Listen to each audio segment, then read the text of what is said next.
existe a melhor pastagem para ovinos. Por quê? Porque eu quis começar com esta frase. Porque sempre me perguntam, Léo, qual é a melhor pastagem para ovinos? Léo, qual é o melhor pasto para ovinos? Eu escolhi essa frase para começar, porque sempre me perguntam. Léo, qual é o melhor pasto? Qual é o melhor pasto? E eu até teve uma época que eu tinha um story pronto. Não existe o melhor pasto para ovinos. Não existe o melhor pasto ao Rio Grande do Norte. Não existe o melhor pasto para ovinos. Por que eu digo que não existe o melhor? Existe o melhor para a sua realidade, né? O melhor que vai se tornar mais eficiente para você. Né? Não adianta você querer usar uma grama lá do sul do país, trazer aqui para o Nordeste e não dar condições a ela não vai responder. Né? Mesma coisa, não adianta você querer pegar um capim que é rústico, né? Que a função dele é aguentar seca e levar para o sul. Né? Ele não vai se adaptar tão bem, não vai ter a produtividade que você espera dessa variedade, né? Então, o que é que eu fiz aqui? Eu separei, não são todas, né? Se a gente fosse falar de todas as variedades de capins aqui, primeiro, eu não tenho habilidade para isso, né? E segundo, eu ia passar aqui dias e dias falando. Então, eu peguei aqui, mais comumente, eu trabalho, né? As que eu tenho os capins, a variedade de capins que eu mais utilizo, tanto na minha propriedade, como na minha propriedade, como eu utilizo na propriedade de clientes. Quer dizer, os clientes utilizam e a gente maneja, né? Então, a gente separou algumas, a gente bateu um papo, né? E eu estava com a ideia daqui do seguinte, a gente falar um pouquinho sobre ela e tirar dúvida, e discutir um pouquinho de cada pastagem. Vamos supor, vou separar aqui agora, vou começar com o BRS Capiaçu e Curumim, né? Duas variedades desenvolvidas pela Embrapa. A gente apresenta um pouquinho ele, mostra foto e tira dúvidas só sobre os dois. Depois a gente passa para os pânicos, aí fala um pouquinho dos pânicos. E depois mostra, tira as dúvidas dele, para ficar mais dinâmico, né? Para não ficar falando aqui uma hora, como eu gosto de falar, vocês sabem que eu falo muito, né? Então, vamos começar um pouquinho sobre isso aqui, ó. Quem conhece essa variedade? BRS Capiaçu. Pessoal que chegou agora aí, só avisando que quem está no YouTube está normal a imagem, quem está no Instagram está espelhada, porque a gente está aqui com a câmera de selfie. Aí ela fica espelhada, não consegue inverter, beleza? BRS Capiaçu, pessoal, quem conhece? Vamos lá, quem aí tem na propriedade?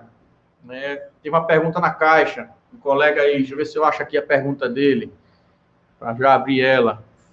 Deixa eu achar aqui, foi um bocadinho de pergunta. Cadê? Aqui, ó. Colega ali, não apareceu o nome dele. Resposta da figurinha dele, não apareceu o nome dele. Capim de corte Embrapa Capiaçu é adequado para ovinos? Sim, meu amigo. Tenho na minha propriedade. Tem clientes meus que a base de volumoso da propriedade é o Capiaçu, tá? Cordeiro São Francisco e Cordeiro do Rancho, todos dois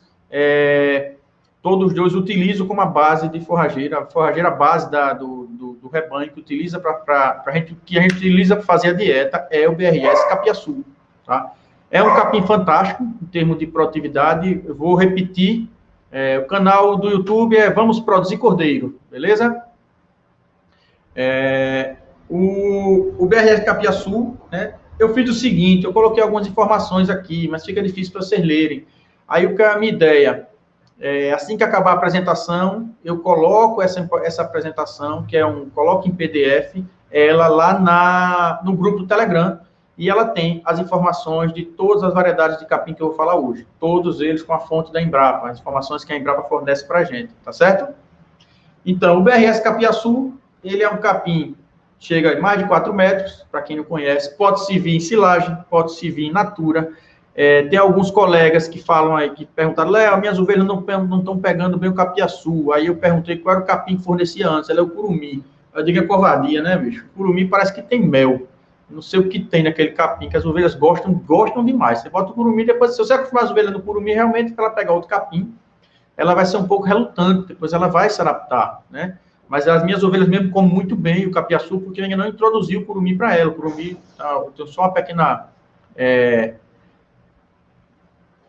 tem uma Fernando Melo, o slide está invertido. É porque a gente está transmitindo ao vivo Instagram, Facebook e YouTube. No Instagram, quando a gente apresenta aqui pela tela pela câmera de selfie, aí fica invertido, a gente não consegue tirar. Eu tentei aqui e não consegui. Aí, se eu fosse espelhar a imagem lá da televisão, ia ficar no YouTube espelhado. Eu digo, aí pronto, agora... ou um ou outro, né? Mas, assim, esse texto, colega, eu vou disponibilizar para vocês no canal do Telegram, tá? Depois que terminar a live, vai na minha bio, clica lá, canal do Telegram, que a gente vai disponibilizar para vocês, tá ok? Vamos lá. Quem quiser ir no YouTube, aqui do YouTube, quem quiser no YouTube, quiser fazer pergunta, a Maiara, que é colega da gente, está aqui nos ajudando, ela vai passar aqui para mim, para poder eu estar vendo as perguntas, beleza? Então, assim, pessoal, quando a gente fala do capiaçu, eu vou falar alguns pontos importantes, né, que chama a atenção dele. Além da adaptação em várias regiões do país, suporta bem a irrigação, ele não é um capim, ele faz, a questão de seca, né, adaptação à seca, ele é considerado nível médio, mas é um capim com 9% de matéria seca e de 108 a 112 toneladas por hectare por corte. Então, ele vai dar aí mais de 300 toneladas por hectare ano, tá? É um capim que realmente a Embrapa foi muito feliz em produzi-lo, em desenvolvê-lo, em desenvolver esse capim, porque é um capim que com área pequena você consegue criar muitos e muitos ovinos por conta dessa alta produtividade dele. Aí você pode falar, não, mas Léo, ele só tem, a proteína dele é baixa. É baixa, tá? Acho que é de 8 a 10, acho que está no outro slide, deixa eu voltar. Tá, não está essa informação aqui, tá? Mas eu consigo levantá-la para vocês, tem no encarta oficial, acho que na hora que eu fui... o nome do Telegram, você vai na minha bio, aqui no Instagram, que você clica lá, vai direto para o grupo Telegram, beleza? Wesley.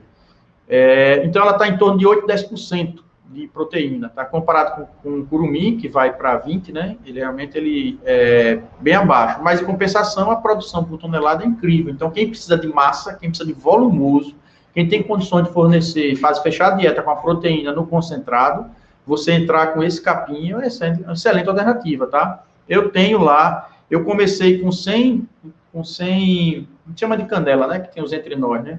Para plantar. E fui aumentando. Hoje eu estou com uma área que está já de sementeira, que é essa da foto, tá? A gente está... eu não sou tão baixinho não, tá? Eu tenho quase 1,80 m. Ele está bem grande.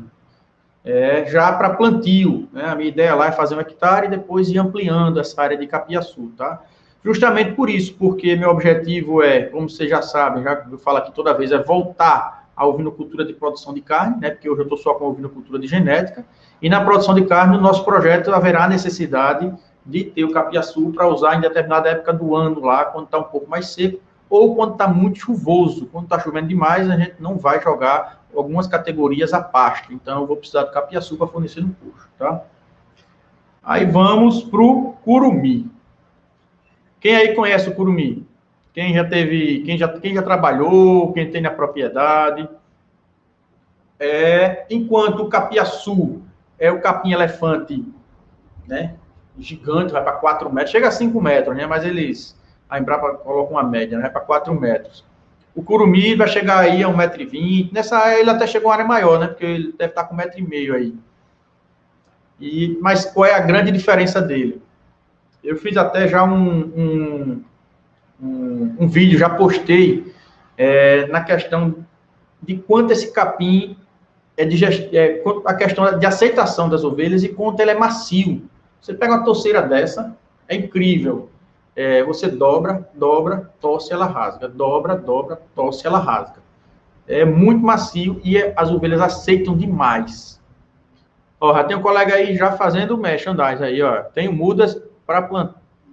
Tem umas mudas para plantar do curumim. Pensei que ele estava vendendo, mas também pode fazer propaganda para vender aqui, viu? Que a função da gente estar conversando aqui é nos ajudar e divulgar o que a gente tem, tá certo? O curumim, ele tem uma produtividade por hectare menor do que o capiaçu, tá? Mas, em compensação, quando fala em proteína, ele tem o dobro. Tá? Também foi desenvolvido pela Embrapa, também é um capim que ele tem exigência quanto a água, né? No mínimo 800 milímetros anuais, mas geralmente quem tem ele está usando como irrigação para poder otimizar, né, a sua produtividade, certo? Pronto, aqui, aí nesse ele falou, acho que no do capiaçu eu apaguei sem querer. O teor de proteína de 18 a 20, tá? Não, 18 a 20 de matéria seca, é a mesma coisa, ele não está falando de proteína. Eu vou conseguir as informações para vocês, porque tem no manual da Encarta. Eu acho que quando eu fui trazer para cá, eu esqueci de copiar, tá certo? Mas, em termos de toneladas por hectare ano de matéria seca, ele é inferior um bocado ao capiaçu, tá? Então, são duas opções. Você utiliza quando você precisa de muito volumoso, você tem uma área menor e quer ter mais volume, né? Você vai verticalizar a produção, né? Porque ele cresce bastante, dá um volumoso. E interessante que se você respeitar a altura de corte dele, o tempo, você aproveita ele quase todo, diferente do Cameron, que é o capim-elefante, né? Quando você entra no capim-elefante, tem um problema de que ele começa a ficar fibroso, taludo, né? Ele começa a ter dificuldade, você começa a ter dificuldade os animais começam a deixar muito ele, tá? Se você for no capiaçu, corta no tempo certo, não, aproveita até o final, tá? Aí vamos lá, o colega falando, rende pouco o curumim, melhor usar o capiaçu. Em termos de rendimento, o colega está certíssimo. Curumim é muito utilizado para quem tem área, quem consegue fazer um pastejo e quem quer reduzir, quem precisa de proteína, né, e não consegue, e não quer fornecer no coxo. Então, você vai fornecer um capim com melhor proteína, tá certo? Ele é acima do Tifton, né, que comumente é uma das opções para quem queria fazer esse tipo de sistema, fornecer o capim mais proteico. O Tifton, essa também é lá em casa, essa era a antiga propriedade da gente. Esse Tifton, ele tem, eu considero, né, eu sempre gosto de falar na minha opinião, na prática que eu tive, o mais versátil, porque eu uso ele para pastejo, eu uso ele para cortar e conseguir verde no coxo, e o feno dele é incrível, né? O feno de Tifton, o feno desse Tifton aí é espetacular, né? Não tem como não ser, você processando ele corretamente, não ser uma excelente opção para ofertar aos seus ovinos, né? Então, assim, é uma outra opção, né, que a gente tem. Eu sempre tenho ele, porque ele é primeiro, você às vezes tem dificuldade de fechar a área com ele, né? Um capim que eu digo que é um pouco melindroso, o braquiária entra, invade, né? Mas depois que você consegue fechar a área com ele, você praticamente vai controlar uma folha larga ou outra que vai entrar e é uma excelente gramínea, tá? Eu gosto muito do Tifton, tá? Vamos lá, curumim. O curumim para ovinos, ele tem uma pequena dificuldade, tá? Mas já tem gente ajustando. Um cliente meu foi utilizar o curumim para ovinos, elas comeram as folhas e deixou os talos, tá? Um cliente meu. Só que fui em outro cliente, semana retrasada, e ele está usando área irrigada, piqueteada, e ele disse, olha, o segredo do curumim é a lotação. Ele separa a área, que eu não estou lembrado agora, foi um papo rápido com ele, qual a área certa, ele separa e coloca 200 ovelhas dentro. Então, quando você coloca 200 ovelhas, ele consegue fazer o pastejo todo regular. Aí ele volta com a irrigação e ele volta todo uniforme. Eu fiz até um vídeo nessa área, eu disponibilizo aqui para vocês, assim que acabar a live, eu jogo no History, essa área irrigada lá dele, e está todo uniforme mesmo. Então, ele disse, olha, foi só questão de manejo de lotação. Se você colocar poucas ovelhas, aí ela vai comer a ponta, vai ficar aquele estalozinho, né, que o talo dele é macio, ela come. Mas se não tiver disputa, ela vai comer só a pontinha da folha e vai deixar os talos, entendeu? Então, esse manejo do curumim tem que ser ajustado, tá? Vamos lá, quando a gente fala do feno, é o sinodon, né? Aí são informações, pessoal, que eu não vou ler aqui, senão a gente ficar falando sobre... só lendo aqui, que não é interessante para a gente, é um bate-papo, mas o Tifton, ele tem uma característica interessante dele, é que ele hoje tem uma variedade dele que já pode ser plantado de semente, certo? Pode ser plantado de semente, né? Que não tinha, quando eu plantei era de rama, né? Então já tem uma variedade de sinodon que ele é plantado por semente. Confesso que eu nunca plantei, não sei a experiência disso para passar para vocês, tá? Mas a gente sabe que o plantio de semente se torna muito mais barato do que esse plantio de rama, né? Esse meu título que eu tenho hoje veio lá do feno LCB, né? O LCB produz feno, ele não tem volume para venda, ele produz para as cabras, né? Que ele tem cabra, e para as ovelhas PO, e digamos, a rebarba do feno, né? O feno lá ainda tem os animais de campo que ainda comem, mas a base do feno dele é para alimentar para as ovelhas PO dele, entendeu? O que eu tenho lá é excelente, palatabilidade muito boa, a questão é o 85 que eu tenho lá, e a relação folha e talo, se você manter, né, cortar, foi irrigar 45 dias, no máximo 50, é excelente. As ovelhas, não tem como, nunca tive problema com eles de ovelha rejeitar, tá certo? Esse daí, quem já viu o Zuri, quem viu o vídeo que eu postei hoje, falando sobre BRS Zuri, tá? O Zuri, muita gente pensa, quando vê ele na pastagem, pensa que é um braquiarão, pensa que é um MG5, que ele lembra mesmo esse tipo de pastagem, mas ele não é, tá? Ele é um pânico. No nosso grupo de clientes, no grupo de alunos, né, do nosso curso Rebanho Blindado, tem colegas lá com piquete irrigado e muito satisfeito com o Zuri, tá? Eu ainda não tenho o Zuri com os ovinos dentro. Eu plantei, esse Zuri é nosso, essa foto que eu postei anteriormente é nosso, e ele está lá inicialmente para pastejo consociado. Vai começar com os bovinos e depois a gente vai entrar com os ovinos, tá? Mas inicialmente quem vai pastejar essa área são os bovinos, porque lá a gente está deixando os ovinos por questão de roubo, né? A gente sabe que, infelizmente, na ovinocultura a gente sofre com roubo, né? Então, a gente está preferindo pastejar próximo da propriedade, e o Zuri não é próximo da sede, está um pouco mais afastado, mas é um capim excelente. É hoje uma opção muito boa para quem quer trabalhar com irrigação, aceita muito bem irrigação, tá? E quanto à palatabilidade também é boa, os ovinos gostam bastante, tá? Matéria seca de 10 a 16%, essas outras características dele, tá? Como eu já falei, vou colocar no grupo para vocês, tá certo? Vamos falar agora do capim que eu gosto muito, Mombaça. Quem aí conhece o Mombaça? É uma variedade, né? É um pânico também. Eu tiro uma brincadeira que se você abrir um saco de Mombaça, der um espirro dentro, vai nascer tudo. Que eu nunca vi nenhum capim dos que eu já plantei nascer tão fácil e fechar tão uniformemente como o Mombaça. Ele nasce muito bem, incrível, bicho. Eu fico impressionado lá. Por isso até que eu plantei uma área maior dele. É um capim que as ovelhas gostam muito mesmo. Eu tenho lá, elas estão pastando em MG5 e Convert, tem só um biquinho de Mombaça, mas se não tirar, morre. Porque elas vão comer sempre o Mombaça e vai matar. O MG5 e o Convert, ela meio que gosta mais de MG5, mas não tem muito diferença. Mas quando você vê o Mombaça, elas partem para cima, tá? Qual é a dificuldade do Mombaça? Vocês vão ver um vídeo que eu fiz, ainda não lancei. Vai sair essa semana, né? A gente está fazendo alguns episódios de pastagem para postar no nosso canal. Vão sempre postar em todos os canais da gente, tá, pessoal? Quem acompanha a gente aí. Os vídeos, vocês sabem que não dá para postar vídeo grande no Instagram, tá? Então, os vídeos mais longos só podem ser postados no YouTube, tá? Então, vídeos de completo no YouTube, mas no Instagram a gente vai postar alguns vídeos menores, tá? Então, é o seguinte, qual o problema do Mombaça? Eu já falei isso, já tem vídeo meu falando sobre esse problema. Ele é um capim excelente, mas se você deixar passar do ponto, tem um problema grave. As ovelhas não comem. Vai ficar parecendo um talo de bambu, né? Eu tenho um vídeo meu mostrando isso. Fica parecendo um talo, ele fica fibroso, ele fica duro. Os animais não conseguem comer, é até ruim para cortar, para roçar. Teve uma área nossa lá que ficou velha, a gente teve que tocar fogo, né?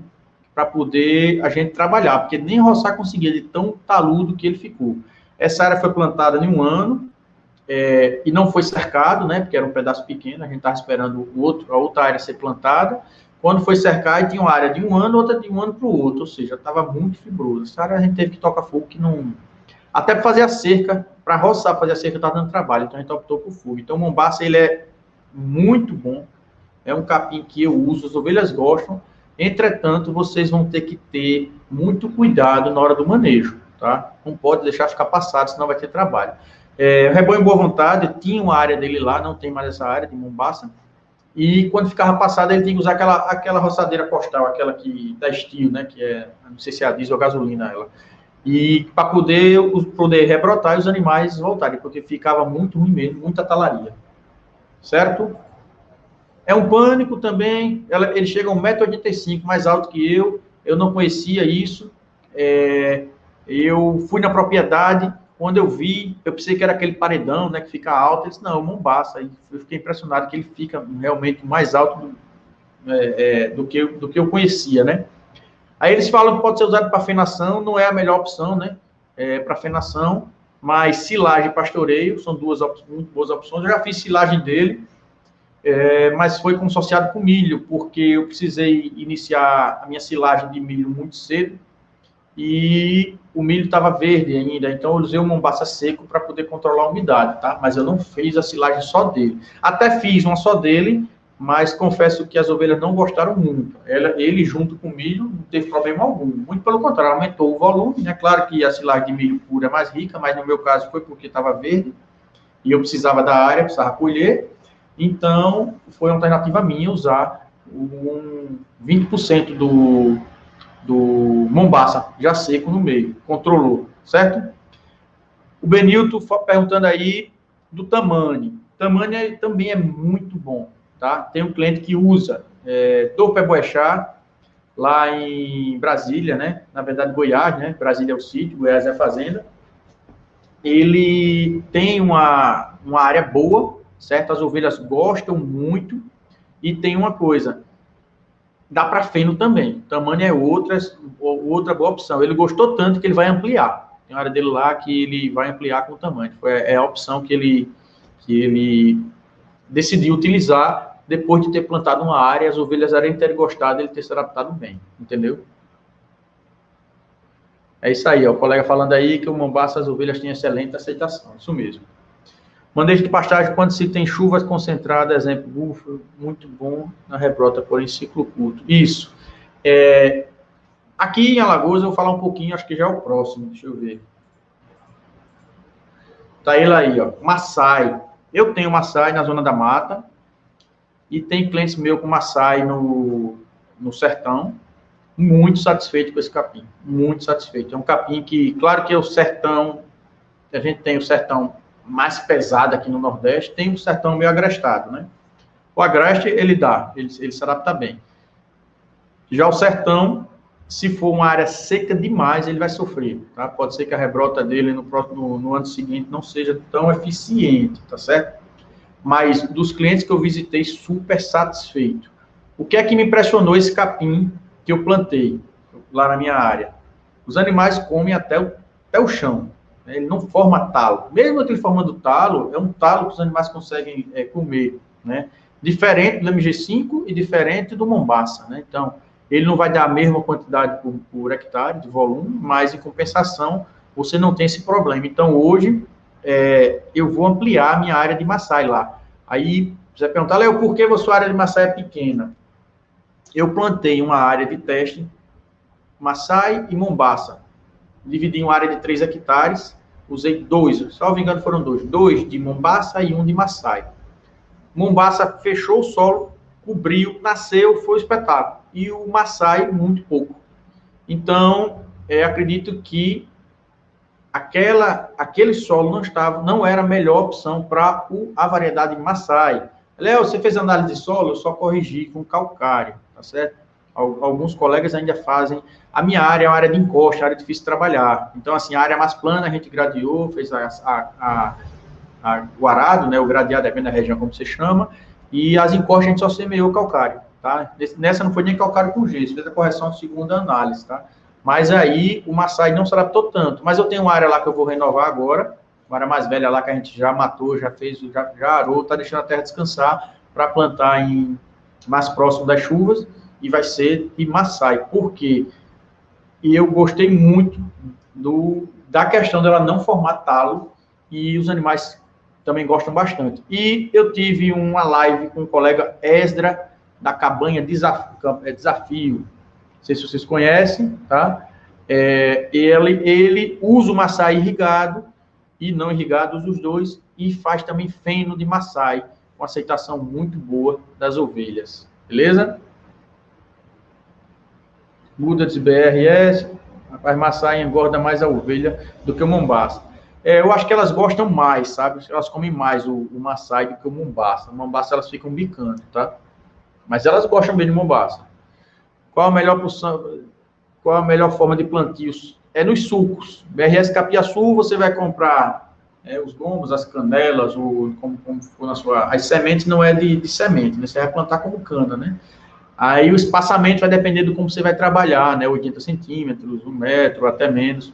A densidade de como você vai trabalhar, tá? Pela questão de solo e irrigação, tá? Eu trouxe 100, plantei uma areazinha bem pequena, irriguei, adubei, coloquei estrume de matéria orgânica, né, das ovelhas e do gado. Cresceu, quando ele cresceu, eu fui replantando. Hoje eu estou com uma areazinha lá, não é muito grande não, minha área é meia tarefa, mas é já para fazer o plantio de uma área maior que já está sendo preparada.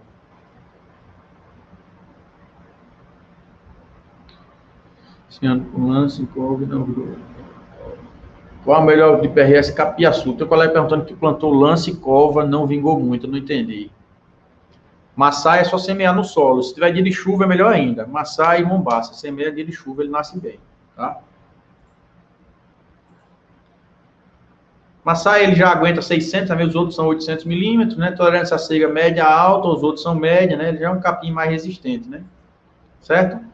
De 9 a 11%, né? De matéria seca, tá? Isso aí tudo eu vou passar para vocês, tá, pessoal? Aruana. Vamos lá. Aruana. Aruana é um dos queridinhos das ovelhas, né? Essa foto que eu estou apontando aí, quando vocês pegarem a apresentação para olhar, vocês vão ver que tem lá algumas toceiras de outras variedades. Maçai, MG5, Convert, que como tem capins ao redor, né, naturalmente animais trazem semente, vento e outras. E as toceiras estão bem maiores do que o Aruana, porque as ovelhas foram no Aruana e deixaram as toceiras. Só vai na toceira uma ovelha ou outra, porque a ovelha é curiosa, né, também gosta de... Mas o pasto mesmo, eles preferem o Aruana, eles gostam muito, muito mesmo. Essa foto do lado é uma área de Aruana irrigada, na fazenda de um cliente, que também ele está super satisfeito, porque ele também, além das ovelhas, ele cria cavalo. Também os cavalos gostam bastante do Aruana, tá? Aí uma ressalva para o Aruana, já foi um problema que eu tive. Essa areazinha é uma área de entrada da fazenda, tá? Nem 1 hectare, é bem pequenininha mesmo. É uma área de subida de acesso à sede. Se vocês verem lá naqueles coqueiros lá atrás, fica a instalação das ovelhas. Então eu plantei essa área de Aruana porque é próxima à sede para poder colocar ou um cavalo ou as ovelhas, né? E nessa área tinha uma antiga estrada, mesmo eu gradeando, mesmo a gente jogando calcário no solo, essa área mais pobre, onde era a antiga estrada, o Aruana não nasceu. Mas não é assim que nasceu um pouco dele, não nasceu. Ficou uma faixa, chega estranho, quem passa lá tem uma faixa, capim do lado, capim do outro, e uma faixa sem capim. Aí vem aquele outro ponto da exigência que ele tem, a exigência que o Aruana tem com a questão de solo, tá? Mesmo gradeando, mesmo arando a terra, mesmo corrigindo essa faixa onde era a estrada, né, que é uma área mais compactada, um solo mais pobre, ele não nasceu. Não nasceu mesmo, acho que um pezinho ou outro no meio. Então, assim, é um capim mais exigente, tá? Em compensação, os animais gostam bastante mesmo. Guatemala, só conheço de nome, Ney.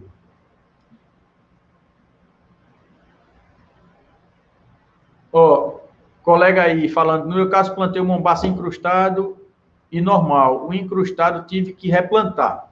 Eu conversei com um técnico sobre o capim incrustado, tá? Se você for plantar um capim incrustado, um inverno consistente, né? Essa experiência dele passou para mim, tá? Um inverno consistente não tem problema. A questão é se for o inverno muito... Ele falou, se você pega a umidade do solo junto com o revestimento, ativar o nascimento da semente, não tiver chuva, aí pode esse processo, quando vinha chover, ou ele mofar a semente ou não nascer, tá? Isso foi uma das explicações dele. O que é que eu tive de problema com semente incrustadas? A minha região tem muita mata atlântica e muito pássaro. Muito mesmo, muito pássaro. A gente é proibido capturar passarinho lá, apesar que o pessoal pega na cerca, na divisa, né? Mas assim, lá dentro não pode pegar. Então, geralmente essas incrustadas são coloridas, né? Amarelo ou rosa. O que a gente semeou, os passarinhos comeram. Foi incrível, porque como é encosta, não dá para você fazer a cobertura, né? Quando é um tabuleiro, você pode usar o trator, né? Com aquele rolo de cobertura. No meu caso lá, eu não posso, é encosta. Então, o que é que a gente fez? A gente semeou, não tem quando a gente foi dar só as casquinhas das sementes. Os passarinhos comeram tudo, porque era colorida. Então, eu optei para não utilizar ela por conta disso. E outra coisa, as formigas carregam. Então, aí já foi combater formiga e passarinho. Mas, pessoal, eu não estou condenando de forma alguma o uso de semente incrustada. Eu estou falando da minha experiência. Na minha área plana, como a gente semeou a incrustada chovendo, não teve problema algum, ela nasceu. Agora, na encosta, eu tive esse problema de passarinho. Realmente, eles encontram, porque é rosa, é amarelo, chama a atenção dele, né?